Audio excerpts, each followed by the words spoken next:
बारी मास्टर होली के बाद दोनों रियाज बढ़ गए गुरु मास्टर साहब की इशारा करत हो कौनो मरल मेहरारू के बीच के बात हो बहुत ज्यादा पलंजर न बतिया के दुर्जन गुरु दुर्जन यादव विराज सुंदर कलाकार सम्राट कलाकार दाल के कबीर बतादा की दलिया हो मरद कहले बा अरे गर्मी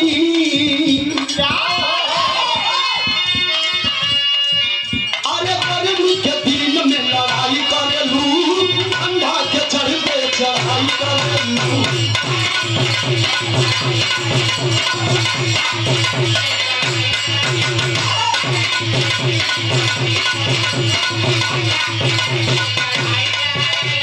गर्मी रहले तो मार झगड़ा करलू देवा भाई हां गर्मी में तो झगड़ा करलू हां के हटा जल्दी चुवता पसीना अजाड़ा में जवन बा एकदम इतना पकड़ ले तू कि तो आज छोड़े को मन नहीं करत ई काम कर अरे गर्मी के दिन में लड़ाई करलू ठंडा के चढ़ते चढ़ाई करलू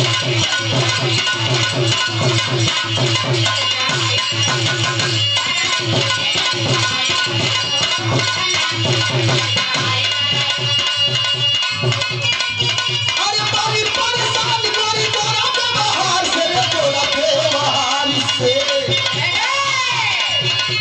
बारी परेशान करी तोरा व्यवहार से तोरा व्यवहार से तो दुलही कहे लगे कि हमार ले राजा जी ए हमार पोपो पोपो दुलही कहले बात अरे भौजी समझो ले रहे हमारा के प्यार से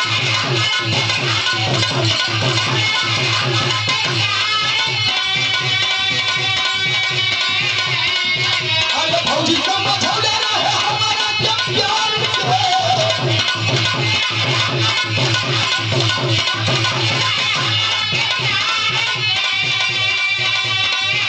अब हमार मन करत है कि भाई हिलौले बा अगर हम ना हिलाई तो लोग कही कि हिलावे ना आवेला तो हिलावे तो ठीके ना आवेला लेकिन गिरैसा ना अच्छा तो चाहे इधर से गिरी चाहे उधर से गिरी मुंह रोक के हाथ लेके लोग तैयार रहा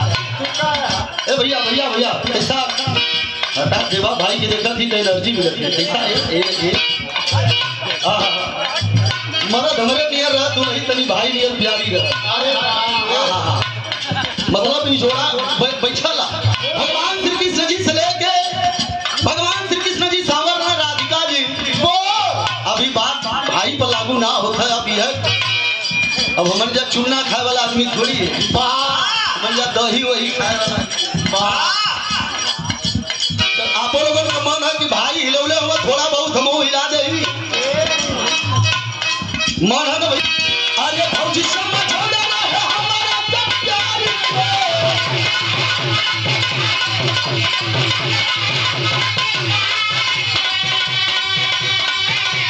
अरे भौजी समझो ले रहे हमारा के प्यार से ए देवा भाई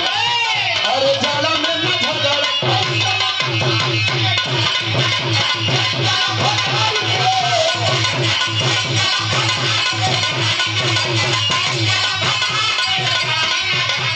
अरे भौजी समझो ले रहे हमारा के प्यार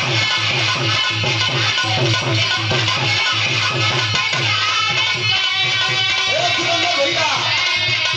जाला में झगड़ा कैले मामला गड़बड़ा जाइए अरे भौजी समझो ले रहे हमारा के प्यार से